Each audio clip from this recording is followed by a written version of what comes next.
Bienvenidos a Valor con B, un podcast de Bestinver para que nos acompañes en nuestra pasión por la inversión. Bestinver es la gestora independiente de fondos de inversión y pensiones con más de 35 años de experiencia, perteneciente al Grupo Acciona. Hola Jaime, ¿qué tal? ¿Cómo estás? ¿Qué tal, Vicente? Un placer estar aquí contigo, Jaime Ramos, gestor de Bestinver Norteamérica. Bueno, vamos a comentar, como siempre hacemos, la evolución del fondo, de la cartera. Siempre empezamos hablando un poco, haciendo balance de la rentabilidad.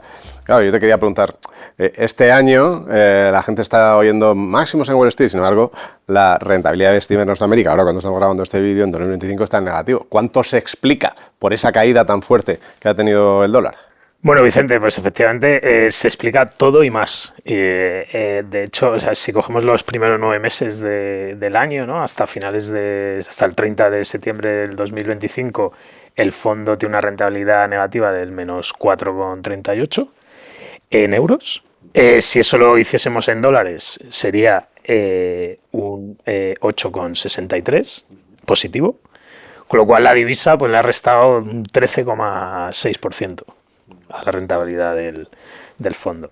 Entonces, yo creo que aquí es importante resaltar lo que ha sido nuestra política y sigue siendo nuestra política en cuanto al riesgo divisa, ¿no? En Bestinver Norteamérica. Desde el principio hemos decidido no cubrir el riesgo divisa y la razón es muy clara, ¿no? A largo plazo realmente no importa demasiado. Tener en cuenta que estamos hablando del dólar, no estamos hablando de una divisa de otros países. Entonces, ¿qué pasa? Que si la cubriésemos, tienes dos problemas, ¿no? Primero, el coste, porque no es gratis y restaría bastante la rentabilidad a largo plazo. Y el otro problema es para nuestros clientes, normalmente tienen una cartera que predomina los fondos de inversión en Europa. Entonces, al añadir un fondo con el riesgo dólar, si quieres, eso en el corto plazo tiene un beneficio de diversificación, ¿no? Entonces, si cubrimos la divisa, ese beneficio de diversificación pues lo quitaríamos. Y yo creo que al final lo que tenemos que pensar es que nosotros invertimos en empresas, ¿de acuerdo? Normalmente la empresa media americana tiene alrededor de un 30-40% de sus ingresos fuera de Estados Unidos, ¿no? Y la verdad que es algo importante a destacar, ¿no? Que una de las razones, no toda, ¿no? Pero una de las razones por la que los beneficios de las empresas en Estados Unidos han sido mejor de lo esperada ha sido por la depreciación del dólar, ¿no? Con lo cual, en conclusión, yo creo que los movimientos de la divisa a corto plazo, pues una vez van a ser positivos. Imaginémonos que estuviésemos en el 2022, fueron muy positivos. Otras veces serán negativos, como estamos viviendo este año, pero a largo plazo realmente lo que importa es el desempeño de las empresas que tenemos en cartera. Y en este caso, pues estamos bastante contentos con ese desempeño. Hemos tenido desde que nació el fondo hace 3 años prácticamente, con muchas idas y venidas de divisa, ¿no? La rentabilidad del fondo en estos 3 años ha estado cerca del 40%, sí. Punto arriba, punto abajo. Claro, empezaste muy fuerte superando a los índices, sin embargo, claro, la fortaleza, ¿no? de las 7 magníficas de la que tanto hemos hablado lo complica.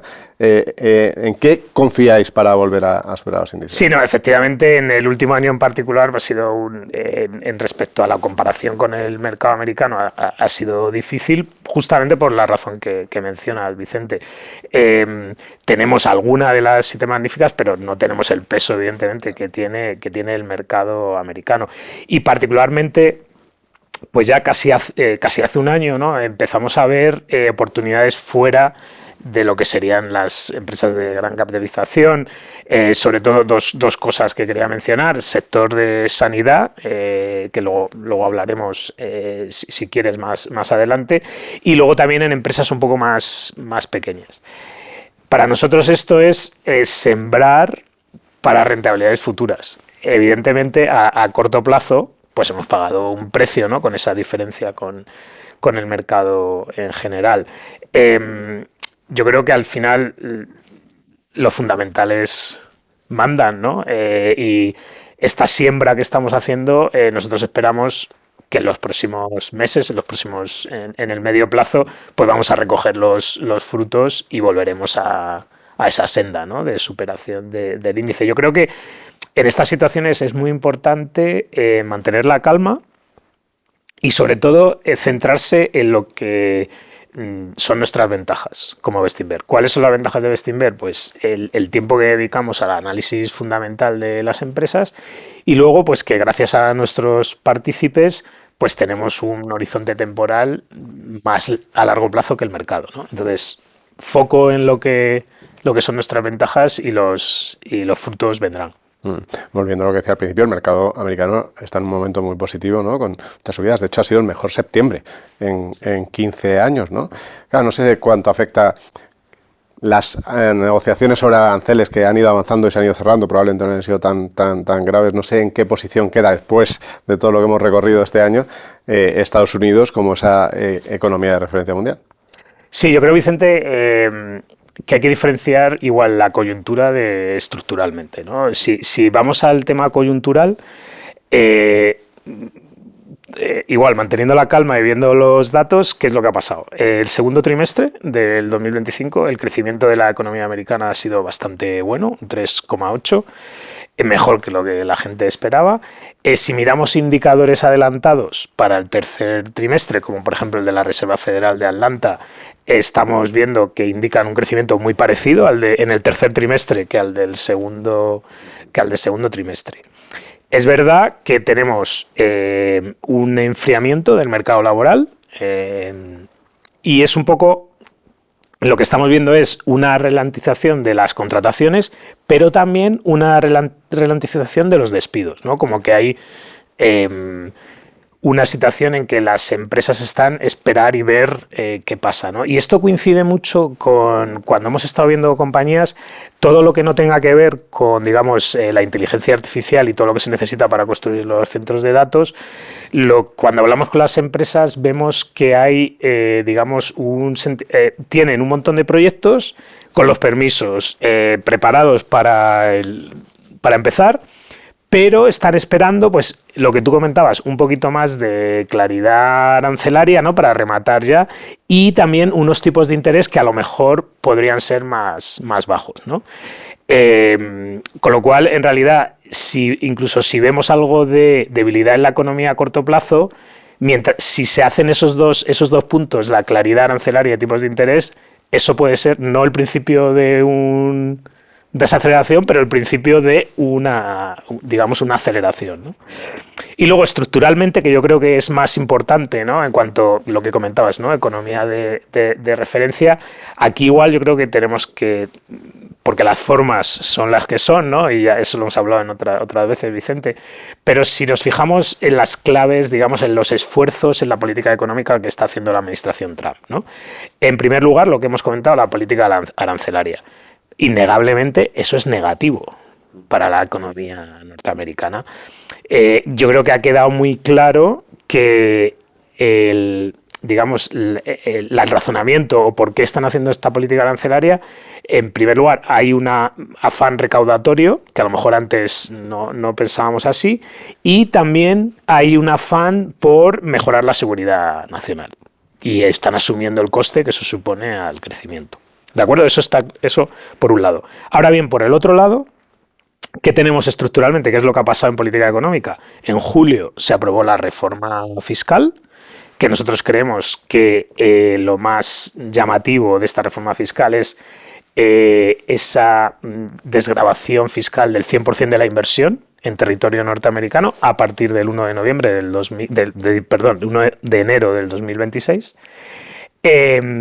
Y por el otro lado, tenemos una política industrial muy activa, que normalmente no ha tenido Estados Unidos. Y entonces esa política industrial, además, hace mucha publicidad de ella, ¿no? Y yo invito a la gente a que vaya a la página web de la Casa Blanca, ¿no? Y ahí tiene uno un listado de todos los proyectos que se han anunciado.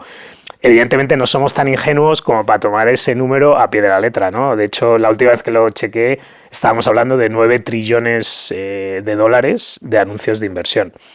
Pero bueno, si uno, mirando la lista con, digamos, siendo cínicos y analizándolo, fácilmente un tercio de esa lista sí que es creíble, y luego si aplicamos un factor de decir, oye, esto no va a pasar inmediatamente, va a tardar 5 años, ¿no? Incluso haciendo eso, estamos hablando de un buen impulso a la inversión privada.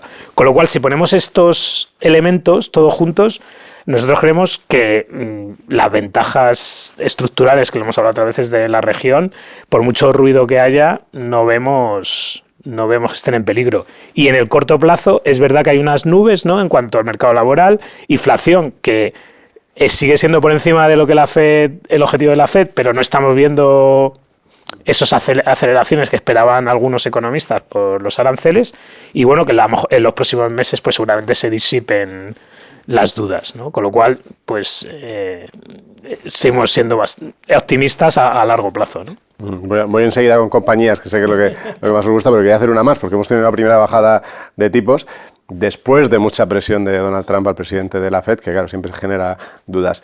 Yo te quería preguntar a ti, como inversor en el mercado americano, ¿hasta cuándo te preocupa que se ponga un poco en duda esa independencia de la Fed? Primero, como a mí me gusta hacer, es echar un paso atrás, ¿no? Entonces, yo creo que tienes muchísima razón en preguntar por esto. ¿Por qué? Porque la independencia de los bancos centrales ha sido fundamental, ¿no? Si vemos la historia reciente, en la estabilidad monetaria. Y la independencia de los bancos centrales es bastante reciente. En España es muy reciente. Entonces es algo que debemos darle mucho valor, porque realmente sí que ha aportado, ¿no? También es verdad que los bancos centrales, cuando son independientes, dependiendo del momento, sufren diferentes presiones, ¿no? Y eso lo hemos vivido, desgraciadamente lo vivimos en la crisis financiera, en la zona euro, toda la presión, ¿no?, de Alemania sobre el Banco Central Europeo, que quizá pues hiciera que las decisiones se tomasen demasiado lento, ¿no? Pero lo que esto quiero decir es que estoy totalmente de acuerdo contigo, es fundamental la independencia, que las presiones a los bancos centrales van y vienen. Y entonces ahora vamos a la pregunta, ¿no? Lo que está pasando en Estados Unidos. Las formas y la comunicación del presidente frente a la Reserva Federal y a Powell, ¿no?, pues claro que inquietan, ¿no? O sea, son formas que evidentemente crean inquietud. Y yo creo que es otro momento también para pensar un momento, ¿no?, y parar. Entonces yo creo que lo importante ante la independencia, como digo, la independencia del Banco Central va a tener ciertos momentos en que se va a poner a prueba, ¿no? Entonces, ¿ahí qué es lo importante? La fortaleza de las instituciones. Entonces yo creo que, de alguna manera hemos tenido un ejemplo muy reciente, la gobernadora Cook, ¿no?, que está investigada por un tema de fraude hipotecario.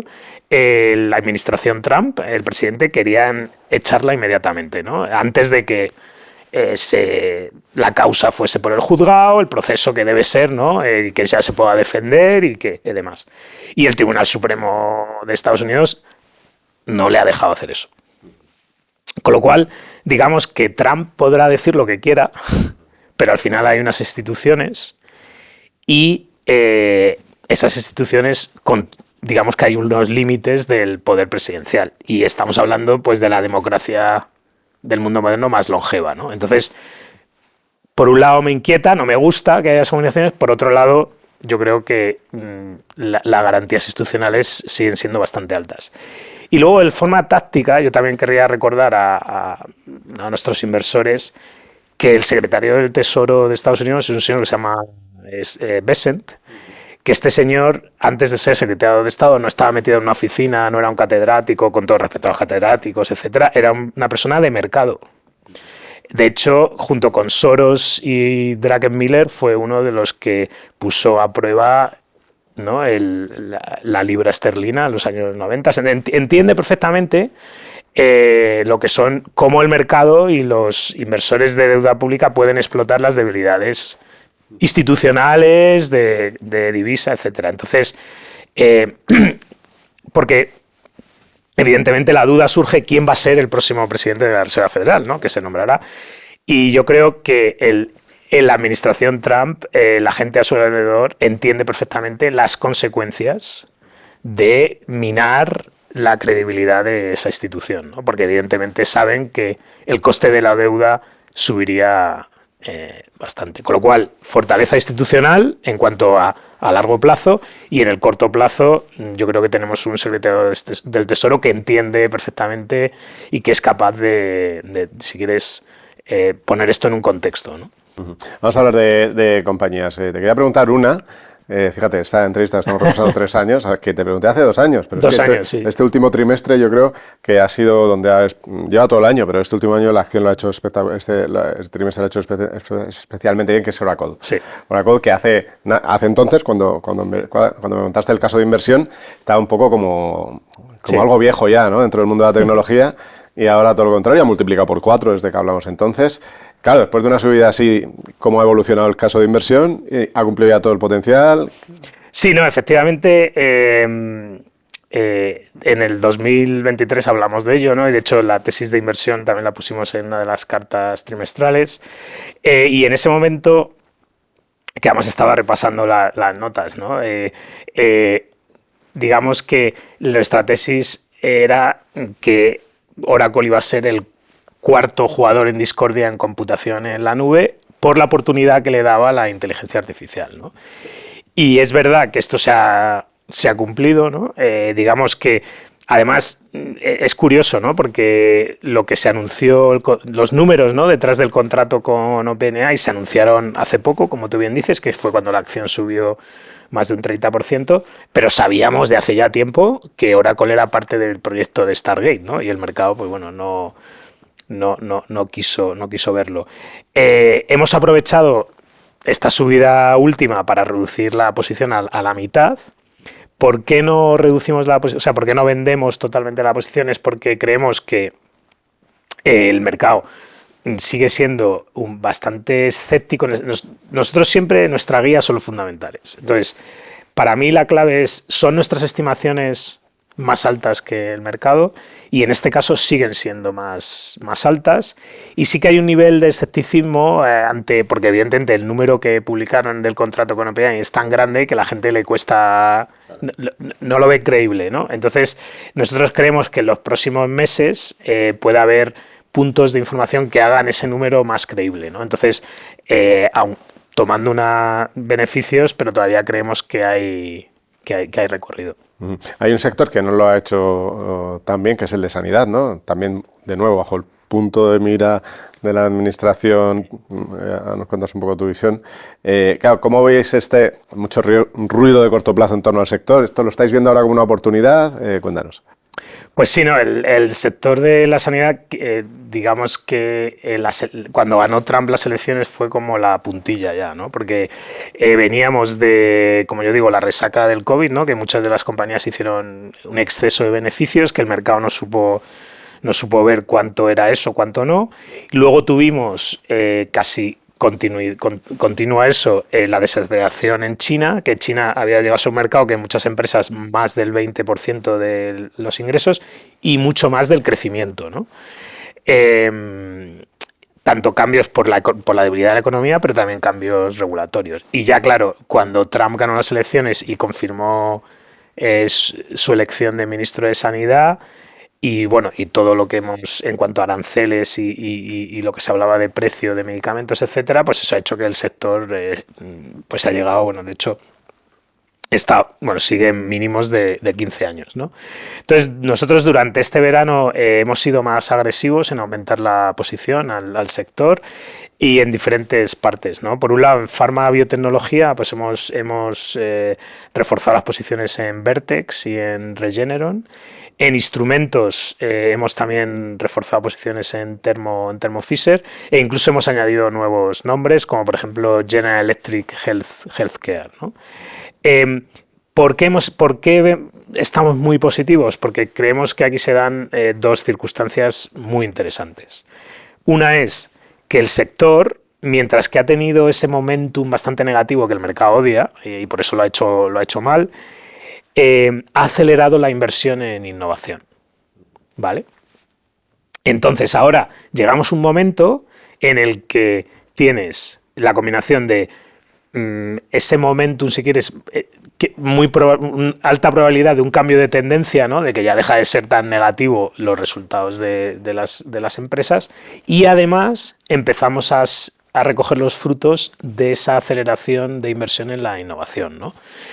Y bueno, lo negativo que está el mercado lo hemos visto estas últimas semanas, ¿no? Que por fin hay claridad en cuanto a la política de la administración, que como siempre, como estuvimos acostumbrados, hay ¿no? Perro ladrador, poco mordedor, ¿no? O sea, los detalles de la política sanitaria tampoco han sido tan malos y hemos visto muy poco tiempo, ¿vale? Pero en las últimas semanas una reacción muy agresiva al alza, ¿no? Entonces yo creo que eso lo que demuestra es la negatividad enorme que hay en los precios del sector y la verdad que estamos bastante optimistas. Nos has comentado, Laura, en el sector habéis hecho algunas compras, en el conjunto de la cartera no se puedes contar qué otros movimientos habéis hecho, tanto entradas como salidas o reducciones o incrementos.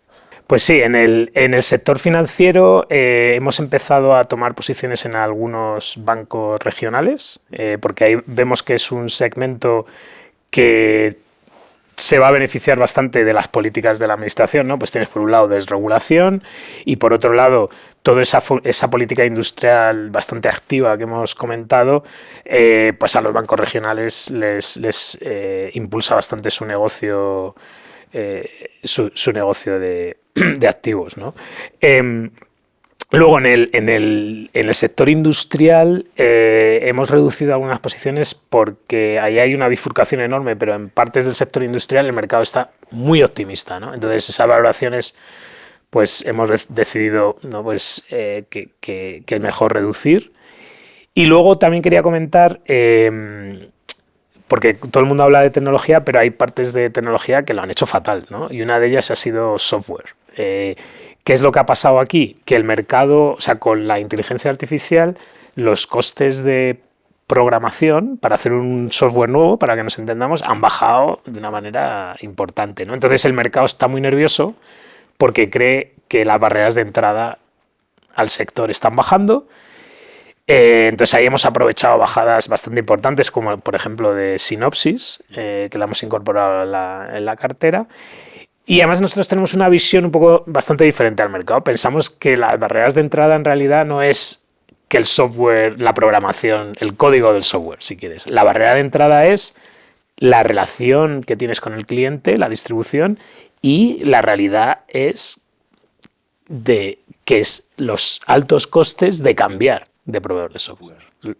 Entonces, si tenemos empresas que traten medianamente bien a sus clientes y que les den nuevos avances, va a ser muy difícil desplazar a los actuales empresas, ¿no? Entonces yo creo que el mercado está mirándolo del coste marginal de programación y nosotros creemos que lo importante es realmente los costes de transición y la relación con esos clientes, ¿no? Entonces hemos aprovechado y hemos aumentado en ese sector. Muy bien, para terminar, si te parece, ¿qué mensaje darías a los inversores desde el punto de vista del potencial de la cartera para los próximos años? Sí, pues yo por un lado quería dar un mensaje de tranquilidad, ¿de acuerdo? Porque hay mucho ruido, sé que hay formas de la administración que no gustan y eso pone nervioso a muchos inversores, y yo creo que, como hemos comentado, tanto en el corto plazo como en el largo plazo, nosotros no vemos ningún peligro y de hecho creemos que las ventajas de la región se refuerzan, ¿no? con lo que está pasando. Ya sé que parece que no, con muchos de los titulares, pero eso es la realidad, ¿no? Y por otro lado, que un mensaje de optimismo, ¿no? Porque creo, y en España sobre todo, nos gusta mucho que si hay burbuja, una negatividad, ¿no? Yo siempre pienso que igual la negatividad vende más que el optimismo, ¿no? Y yo quería, primero, la gente que habla de burbuja es la misma gente que hablaba de burbuja hace un año, hace dos. Entonces nosotros somos humildes, o sea, evidentemente algún año acertarán, pero nosotros pensamos que el riesgo mayor es no estar invertido, ¿de acuerdo? Yo creo que es innegable que estamos ante un cambio tecnológico de bastante envergadura. Yo creo que es más parecido a una revolución. La gente se empeña en comparar con Internet, con el .com. Yo creo que esto es más una revolución industrial porque afecta a todos a todos los sectores. Y lo más importante es lo que genera una mejora de la productividad enorme, ¿no? Entonces, cuando hay mejoras de productividad, se produce no solo una aceleración del crecimiento, pero un crecimiento más sano y sostenible, ¿no? Con lo cual, ¿no? Reiterar ese mensaje de optimismo, somos optimistas, a largo plazo en la economía americana, pero más importante en las empresas que tenemos en la cartera, ¿no? Entonces, si ponemos esas dos cosas juntas, nosotros pensamos que las ventajas estructurales se refuerzan y por esto tenemos bastante confianza en los retornos de la cartera a largo plazo. Nos quedamos con ese mensaje de optimismo, es verdad. Los clics venden más cuando son pesimistas las noticias, pero las inversiones, las rentabilidades se hacen con el optimismo. O sea que nada, muchas gracias por tu tiempo, Jaime. A ti, Vicente. Gracias por escucharnos. Volveremos pronto con otro episodio de Valor con B, un podcast de Bestinver. Hasta pronto.